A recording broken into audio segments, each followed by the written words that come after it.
మేలో కొత్త పార్టీ అట, సిద్దిపేట లేదా బోధన్ నుంచి బరిలోకి అంటూ కవిత చెప్తా ఉంది. సో ఆల్రెడీ నేను గతంలో కూడా ఒక స్టోరీ చేయడం జరిగింది. కవిత కొత్త పార్టీని మొత్తానికైతే మేలో లాంచ్ చేస్తున్న కనబడుతోంది. చాలా పెద్ద ఎత్తున లాంచ్ చేయడానికి ఆమె కసరత్తు తీస్తున్నట్టుగా తెలుస్తూ ఉంది.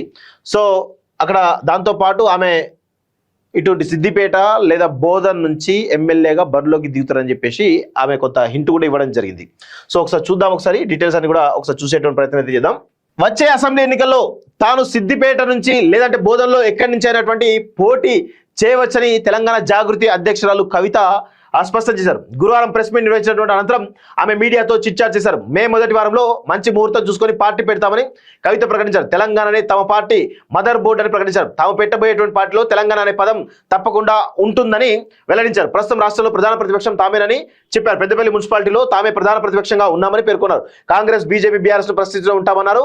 తెలంగాణలో బీజేపీ అనేది క్రమంగా కనుమరుగవుతుందన్నారు. ఎంపీటీసీ, జెడ్పీటీసీ ఎన్నికల్లో ఏదో ఒక పార్టీతో కలిసి పోటీ చేస్తామని చెప్పారు. జీహెచ్ఎంసీ ఎన్నికల నాటికి తమ పార్టీ గుర్తు వచ్చే అవకాశం ఉన్నదని, తమ పార్టీ గుర్తుపైన జీహెచ్ఎంసీ ఎన్నికల్లో పోటీ చేస్తామని కూడా చాలా మంది ఆమె చెప్తున్నట్టుగా కనబడతా ఉంది. సో పార్టీ గుర్తు, పార్టీ పేరు అన్నిటి కూడా కొంత కసరత్తు చాలా సీరియస్ గా జరుగుతున్నట్టు తెలుస్తా ఉంది.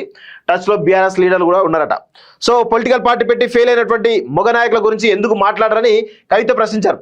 చిరంజీవి, దేవేందర్ గౌడ్ గురించి ఏ ఒక్కరు ఎందుకు ప్రస్తావించారని నిలదీశారు. రాజగోపాల్ రెడ్డి పార్టీ పెడతారని బీజేపీలో చేరారని, ఆ తర్వాత కాంగ్రెస్ చేరారని, ఇప్పుడు మళ్ళీ పార్టీ పెడతా అంటున్నారని తెలిపారు. ఆయన గురించి కూడా ఎవరు మాట్లాడరని, మహిళల మతం తక్కువ చేసి చూస్తారని ఆవేదన వ్యక్తం చేశారు. 100కు 100% కరెక్ట్ అయితే ఆమె చెప్పింది. సో చిరంజీవి గురించి మాట్లాడరు, విఫలమైన చిరంజీవి గురించి మాట్లాడరు. రజనీకాంత్, కమల్ హాసన్, ఇటు దేవేందర్ గౌడ్, రాజగోపాల్ రెడ్డి, కోదండరామ్ సార్ అందరూ కూడా అంతే కదా. ఎవరైనా రాజకీయాల్లో రావాలని కోరుకుంటారు. కొంత ప్రజాదరణ ఉంటే ఎదుగుతారు, ప్రజాదరణ లేకపోతే విఫలమవుతారు. సో ఆమె ఒక ప్రయత్నం చేస్తూ ఉంది, అప్రిషియేట్ చేయాలి, తప్పదు. సో ఆర్టీసీని వెంటనే ప్రభుత్వంలో విలీనం చేయాలని డిమాండ్ చేశారు. ఆర్టీసీ ఉద్యోగుల విషయంలో రేవంత్ సర్కారు అమానవీయంగా ప్రవర్తిస్తుందని మండిపడ్డారు. మహాలక్ష్మి పథకం మొదలైన నాటి నుంచి వారిపై ఒత్తిడి పెరిగిందన్నారు.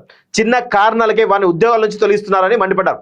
వారందరినీ వెంటనే ఉద్యోగాల్లోకి తీసుకోవాలని డిమాండ్ చేశారు. ఈ నెల 24న ఆర్టీసీ ఉద్యోగులు తలపెట్టిన చలో సెక్రటరీ కార్యక్రమానికి జాగృతి పూర్తి మద్దతు ఉంటుందని చెప్తున్నారు.